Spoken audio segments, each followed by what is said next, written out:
estos valores que yo quiero saber de la variable independiente.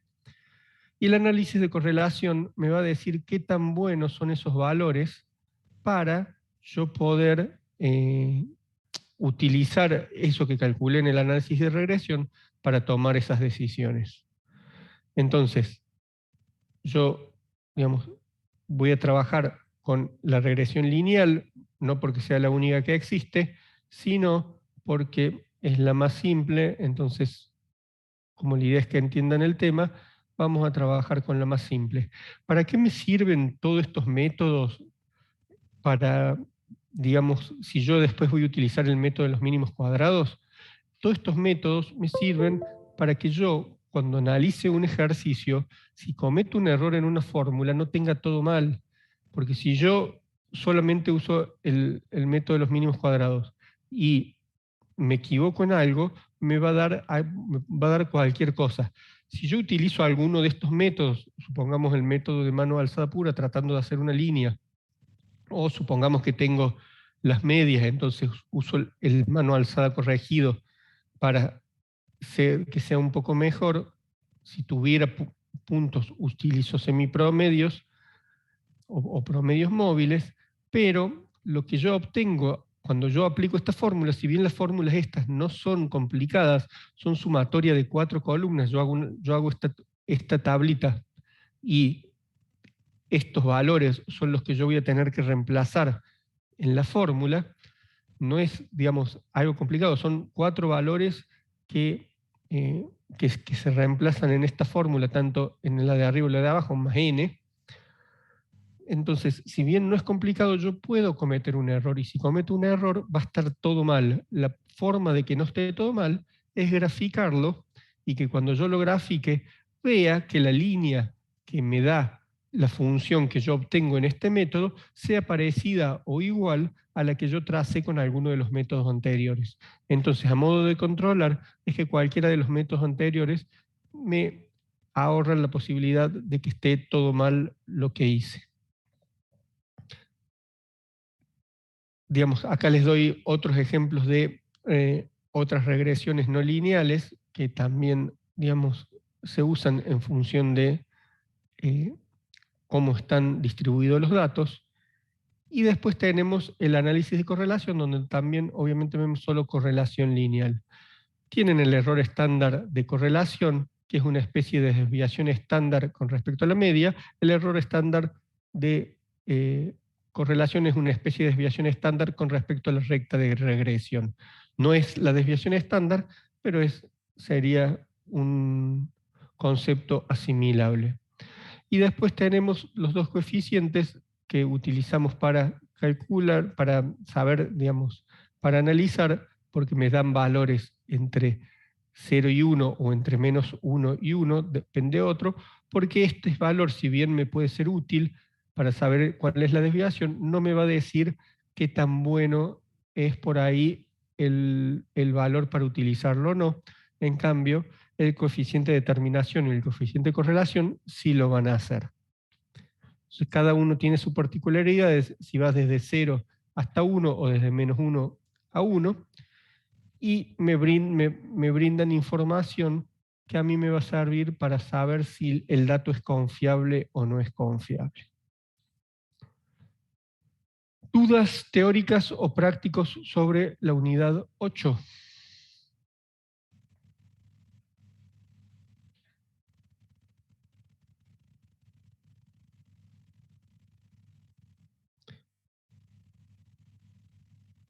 Ninguna duda.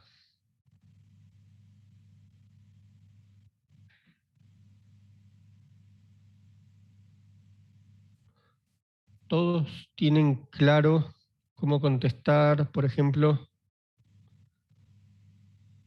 el punto de qué tan confiables son los resultados. Digamos, todos tienen claros qué tan confiables son estos resultados.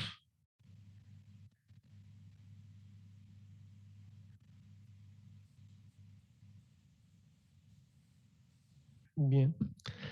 No solamente tengo que contestar las dudas, sino que les tengo que plantear las dudas que ustedes tienen. Bien. ¿Cómo calculo estos resultados? Es bastante simple.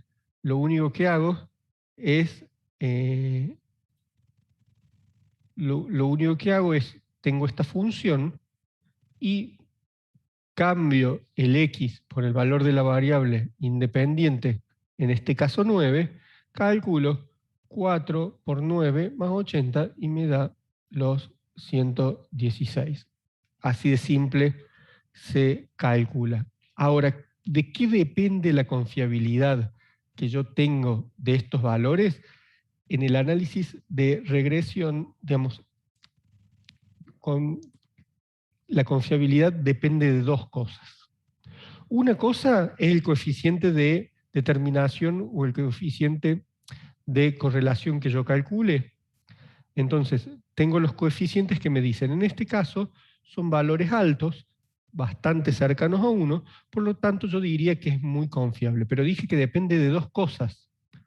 Una cosa es estos coeficientes y la otra es que los valores que yo utilice para calcular, o sea, que yo reemplace en la función, sean valores que están entre los que yo utilicé para calcular la recta. Entonces, fíjense, yo acá utilicé entre 1 y 14, creo que era, entre 1 y 13. Entre 1 y 13, y me está preguntando por el 25. Entonces, si yo utilicé entre 1 y 13 y me está preguntando por el 25, este resultado no va a ser o nada confiable o en todo caso muy poco confiable. Es como que a medida que yo me alejo de los puntos que utilicé para el cálculo de la recta, es como que si el coeficiente iría bajando, por lo tanto, si yo tengo un coeficiente que ya es medio bajo, apenas me voy un poquito, ya no es nada confiable. Si tengo un coeficiente alto, me voy un poquito y sería más o menos confiable, me sigo yendo y ya no es nada confiable. También tienen que tener en cuenta que por ahí tengo un coeficiente alto, me voy poquito, pero el resultado que me da no es un resultado posible en la práctica. En ese caso, tengo que decir que no es confiable. Se ve más fácil cuando yo tengo una pendiente negativa, porque fíjense, si yo acá iría solamente a 11, o en 12 seguros, o en 11,5, pero digamos en 12 seguros, yo no me estoy alejando tanto de los valores que utilicé para el cálculo, porque utilicé entre 1 y 10, y me voy a 12, que no está tan lejos, pero me daría un valor negativo. Y si en la práctica el valor de I no puede tener un valor negativo, entonces yo ya sé que ese resultado no es confiable porque es un resultado imposible. Yo no puedo decir que un resultado imposible es medianamente confiable. Si el resultado ya es imposible, ya tengo que decir que no es confiable. Digamos. Entonces es como que lo tengo que analizar de esas tres formas. Uno, si tengo el coeficiente de determinación o correlación altos o no, y otro es si yo tengo, si utilicé los valores para el cálculo que está entre los valores que utilicé para el cálculo de la recta, y el otro es si el resultado que me da es posible o no es posible.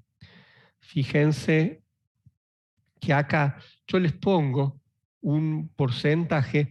En realidad, lo que me interesa de esto es que ustedes entiendan que no es lo mismo, no puedo decir que es lo mismo si me da 0,5 o que si me da cercano a 0,95. Estos no son valores que 0,94 y 0,96 corresponden a distintos, son valores, digamos, aproximados. Un 0,94 y un 0,96 me están diciendo prácticamente lo mismo, y un 0,80 también. Aparte, fíjense que yo acá estoy con el coeficiente R. Si yo estoy hablando del valor R cuadrado, estos valores se elevan al cuadrado, con lo cual, con un 0, digamos, yo ya teniendo un 0,3 en R cuadrado, puedo decir que tengo digamos, una correlación parcial, digamos, que acá yo digo que es poco confiable, entre 0,8 y 0,9 medianamente confiable, y por encima cercano a estos valores que tengo que son muy confiables. Entonces, no es que tienen que tener bien claro, si bien van a tener esta tablita, pero lo importante que ustedes tienen que entender que es nada confiable si es un valor muy bajo, poco confiable si estamos un valor bajo, medianamente confiable un valor intermedio, y muy confiable es un valor alto, cercano a correlación fuerte o perfecta. ¿Sí? Digamos, eso es lo que quiero yo que ustedes entiendan. ¿Se quedó claro? Profe, Sí, ahí en el problema que usted estaba mostrando recién, que se trabajaban con valores de X entre 0 y 15, creo, o entre 0 y 13, y después pedía que estimemos con un X9 ese y X25. sí, Ese X9 está dentro de los datos, entonces sabemos que puede ser confiable. Ese exactamente. X25 ya podemos considerar que se encuentra alejado de los datos con los que estamos trabajando, Sí, ¿no? digamos, si acá yo pongo muy poco confiable o nada confiable, digamos, ahí puede estar la discusión. Si es muy poco confiable o nada confiable, o sea, no podría decir medianamente confiable, digamos, pero sí sería o muy poco confiable o nada confiable. Bien, gracias.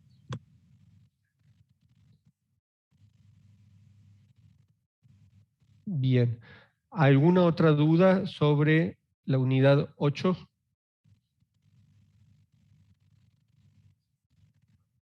¿No? Bien, pasamos a la última unidad entonces, que es la unidad 9, la de análisis de varianza. No voy a entrar, digamos, no entro mucho en ninguno de estos porque tienen los videitos para ver, pero básicamente el análisis de varianza es una prueba de hipótesis donde yo lo que pruebo son únicamente medias y de 3 o más poblaciones, ¿sí? En realidad, digamos, lo que analizo es si los tratamientos pueden pertenecer a la misma población o pueden pertenecer a poblaciones con medias iguales. Tengo unos supuestos, trabajo con una distribución F que tiene 2 grados de libertad distintos. La diferencia de esto con la prueba de hipótesis es que siempre tengo el mismo gráfico. ¿Lo puedo hacer o no? ¿Por qué? Porque es siempre igual.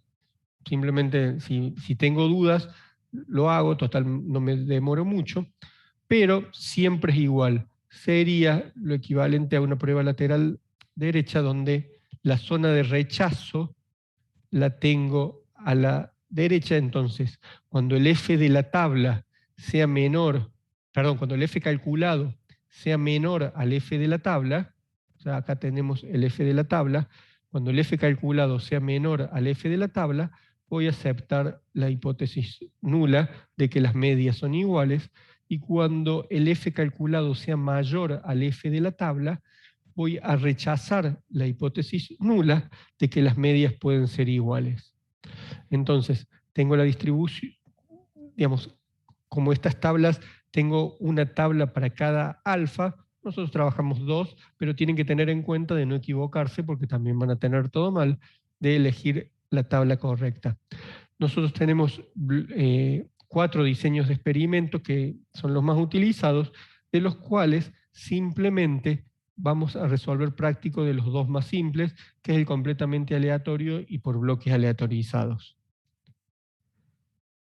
En cada uno de los casos tengo las fórmulas donde la suma de los cuadrados debido al tratamiento no cambia, pero sí me va a cambiar, bueno, y la suma de los cuadrados totales tampoco cambia, pero sí me va a cambiar la suma de los cuadrados debido al error y la suma de los cuadrados totales de esta forma, porque cuando trabaje con bloques aleatorizados, se va a sumar la suma de los cuadrados debido al bloque y la suma de los cuadrados debido al error la voy a poder sacar únicamente por diferencia.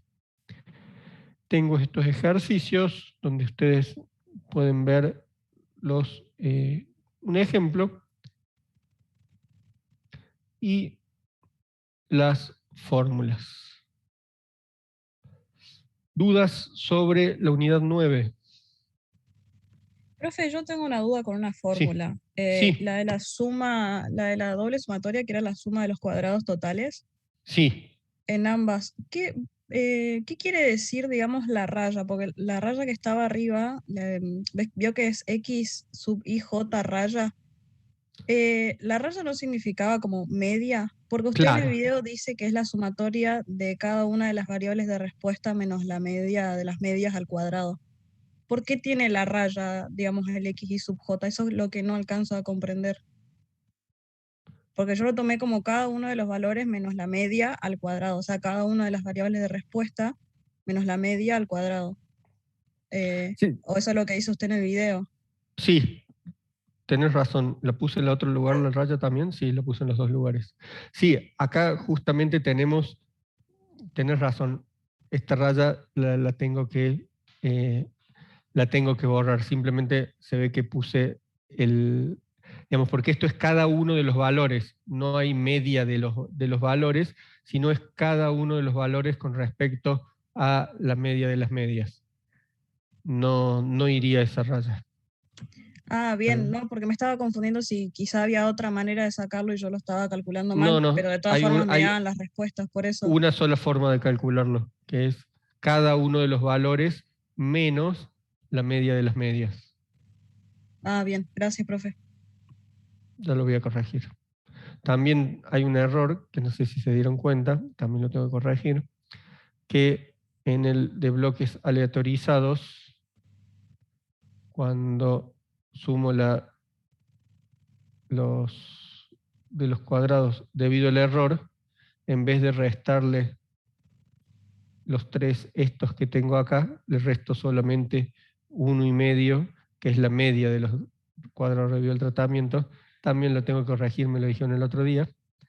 Le digo por si cuando analicen el ejemplo está mal, ya lo voy a corregir. Entonces también tengo que corregir el otro.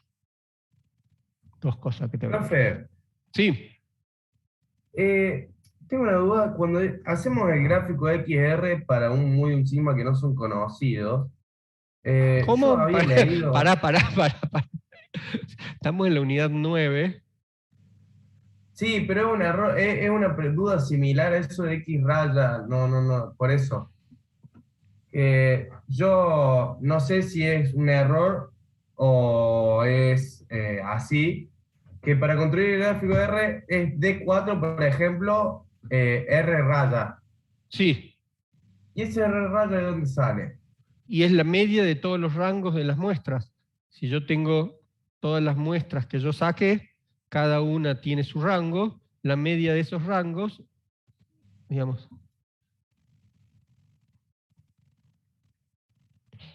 volvemos para atrás.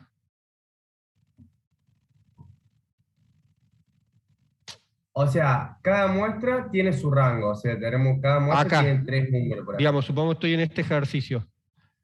El rango de esta muestra es 1,27 menos 1,23, Ah, 0,04. perfecto. Saco Y todos la los media de los rangos, rangos es la la media suma de los dividido rangos, todo. exactamente, esa es R, la media de los rangos. Perfecto. Yo lo tenía como que esa era la R común, digamos, y la media de los No, rangos no sabía, me excedía en el número, no sabía dónde sacarlo. Pero gracias. bien. ¿Alguna otra duda?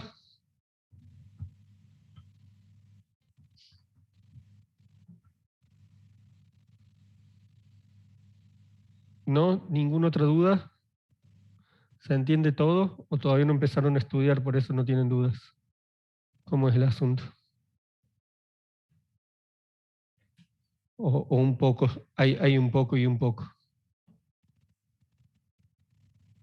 Por mi parte, profe, hice los ejercicios para sacarme las dudas hoy, así que ya la duda que tenía ya me la saqué, no sé, mis compañeros. Bien.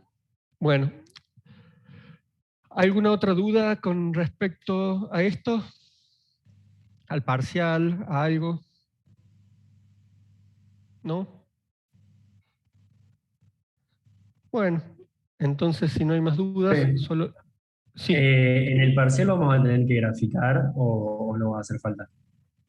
la modalidad del parcial es igual a las otros dos parciales, multiple choice o, digamos, en realidad no es solo multiple choice, van a tener que poner ustedes también números, pero sí es cuestionario, así que no, los gráficos los que tengan que hacer van a ser para ustedes. Si los hacen mal, obviamente no van a llegar a la conclusión adecuada, o sea, sí tienen que hacer los gráficos, pero yo lo que les voy a evaluar son las conclusiones que saquen en base a los gráficos. No los gráficos, va a ser cuestionario, 4 preguntas prácticas que valen 60%, 8 preguntas teóricas que valen 40%, 60% para sacar 6 y poder estar en condición regular, 80% para sacar 8 y estar en condiciones de aprobación directa. Solo se puede de acá a 2 semanas recuperar un solo parcial, tanto sea porque está desaprobado o porque quieren levantar la nota para la aprobación directa. Y creo que nada más. Tienen que tener sí o sí un, ¿cómo es que se llama? Tener un dispositivo con cámara que va a estar prendida y con cámara y micrófono que va a estar prendido durante todo el parcial, y simplemente estudiar, nada más que eso. ¿Alguna otra duda? ¿No? Por mi Bueno, parte no, profe. entonces los dejo nomás. Profe, sí, Sí. una duda, pero es algo muy chiquito. Cuando Sí. rendimos, para ya saber, ¿el legajo va primero y después el nombre y apellido? Exactamente, como veo que la Listo. mayoría ya lo tienen, si no, así pónganlo todos, así no perdemos tiempo en esa parte. Siempre legajo primero, después nombre y apellido y nombre. Ya no me preocupo por eso, porque los busco por legajo. Entonces, sí o sí legajo primero, y después apellido y nombre. Fíjense, dispositivo, busquen un lugar donde puedan estar tranquilos y tener una internet, no digo genial, pero que sea por lo menos aceptable para que no tengan problemas durante el examen. Bueno, si no hay otras dudas, nos vemos la semana que viene, seguramente muchos más. Y simplemente estudien y que buen fin de semana. Muchas gracias, profe. Nos vemos. Chao, hasta luego.